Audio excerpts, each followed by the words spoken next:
Au nom du Père et du Fils et du Saint-Esprit. Amen. Frères et sœurs dans le Seigneur, en ce troisième dimanche du temps ordinaire de l'année liturgique A, nous célébrons le dimanche de la parole de Dieu. Depuis le 30 septembre 2019, le pape François avait institué le troisième dimanche du temps ordinaire comme dimanche de la parole de Dieu.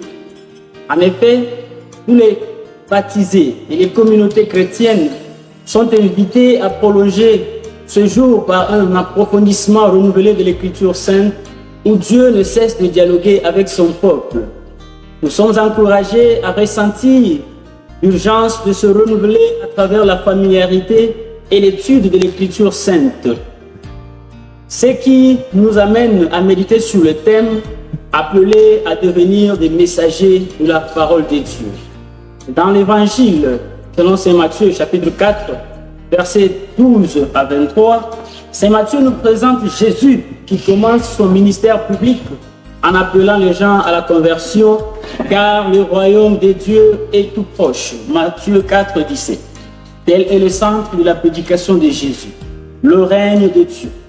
Le monde étant déjà corrompu par le fait du péché, il faut que l'on prie pour qu'advienne le règne de Dieu, afin que s'établisse la vraie justice, la vraie paix et la vie selon l'Esprit du Seigneur et non selon l'Esprit du monde. Et c'est en Jésus que ce règne est devenu plus proche à travers les miracles qu'il opère. Délivrance et guérison de toutes sortes de maladies et ou infirmités. Et dans la première lecture, Isaïe 8, 23, 9 à 3, le prophète Isaïe nous montre que le peuple qui marchait dans les ténèbres, c'est-à-dire le mal, la souffrance, maladie, misère et j'en passe, a vu une grande lumière, c'est-à-dire le règne du bien, la délivrance. Isaïe 9, 1. Car le Seigneur a visité son peuple en allégeant le fardeau qui pesait sur lui. Et puisque le monde reste ignorant des bienfaits du Seigneur, Jésus appelle ses premiers disciples. Ils sont choisis pour être les messagers de la bonne nouvelle. Ils doivent amener le monde à l'unité et non à la division. Si dans la deuxième lecture, 1 Corinthiens 1, 10 à 13 puis 17, Saint Paul souligne l'importance pour les chrétiens de rester unis dans le même esprit et dans la même pensée. 1 Corinthiens 1, 10. Au lieu de nous diviser, nous devons dorénavant fixer notre attention sur le Christ, notre seule référence. Et d'ailleurs, frères et sœurs, le dimanche de la parole de Dieu que nous célébrons aujourd'hui se déroule pendant la semaine de l'unité des chrétiens, qui manifeste la dimension écuménique de la parole de Dieu.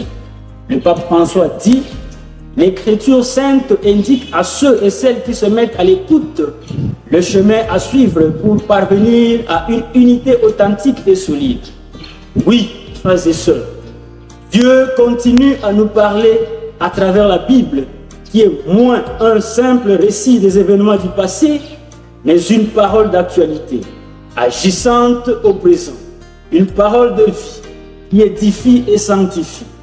Plus nous nous efforçons de l'accueillir avec joie, plus nous verrons qu'elle n'est pas une parole dépassée, mais une parole toujours vivante et agissante. Puisse le Seigneur nous aider à rester attachés et fidèles à l'écoute permanente de sa parole. Au nom du Père et du Fils et du Saint-Esprit. Amen. Bon dimanche à toutes et à tous.